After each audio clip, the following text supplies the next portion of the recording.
al comienzo del mes de diciembre, este mes, una revista liberal muy influyente que ya he mencionado en otras ocasiones, que se llama The Atlantic, ¿no? El Atlántico, una revista muy vieja de tradición protestante que durante muchos años se conoció por su anticatolicismo, publicó un artículo, iba a decir interesante, pero en realidad no es interesante, da escalofríos. O sea, es interesante en ese sentido, en que es bastante triste lo que se ve, ¿no?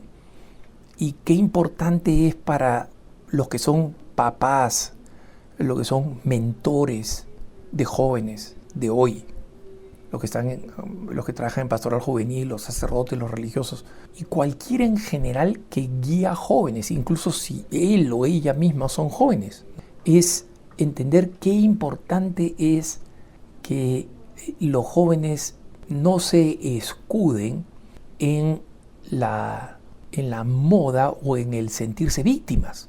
¿Qué tiene que ver una cosa con otra? Ustedes dirán, no, Alejandro, espérate, ¿qué tiene que ver la moda con sentirse víctimas? Es que sentirse víctima se ha puesto de moda.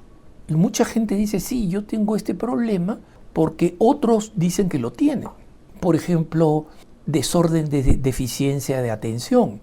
Y esto lo menciono porque en este artículo resulta que el autor ha investigado ¿cuál es el porcentaje de personas discapacitadas? Quería hacer un artículo sobre cómo había cambiado la atención a los discapacitados en las grandes universidades, en las universidades que se conocen como de Ivy League, ¿no?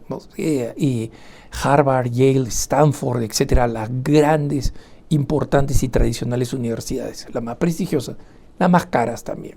Y esto porque un profesor le había explicado cómo él, un profesor graduado en la Escuela de Leyes de Harvard, como a pesar de que hace 40 años la ley federal prohibía la discriminación contra los discapacitados, él en silla de ruedas, se llama Michael Ashley Stein, y es uno de los grandes autores de los temas de discapacitados, dice, mira, yo la veía negra en los 80s utilizando una silla de ruedas, ¿no?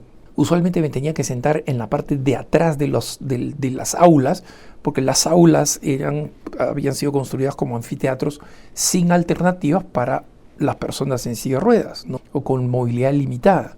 No podía entrar a alguno de los edificios de Harvard de forma normal, no habían rampas, alguien tenía que ayudarme, 2 personas levantándome en la silla de ruedas, ¿no? Y en la revista de leyes de Harvard fui la primera persona con una discapacidad, y en algunas ocasiones tuve que literalmente arrastrarme para para subir las escaleras, y cómo eso ha cambiado. Pero el autor de este artículo de pronto se encontró con que el número de personas que se declaran discapacitadas se ha quintuplicado en los últimos 15 años.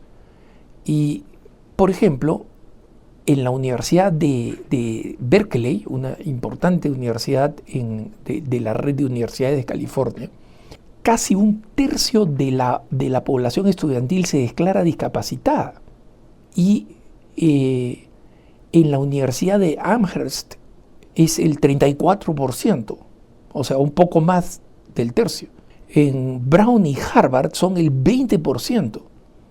Resulta que cuando se puso a ver por qué hay esta cantidad enorme de discapacitados, entre comillas, cuando uno va a la universidad y en el campus universitario no ve eso, resulta que las personas que sufren o dicen sufrir ansiedad, depresión, síndrome de deficiencia de atención, se han inscrito como personas discapacitadas, y esto es lo que ha inflado los números. Resulta que uno de los profesores, que no dio su nombre en este artículo porque dice me van a comer vivo, resulta que lo que está pasando es que como antes había esta muy mala habilidad para acomodar a personas con discapacidades o limitaciones de movimiento reales o auditivos o visuales, etc., ahora se ha pasado al extremo de que cualquiera que dice tener ansiedad,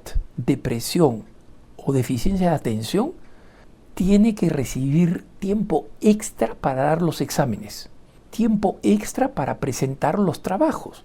Y entonces el término discapacidad se ha convertido para el refugio de una generación floja y blanda que quiere ventajas de todo tipo.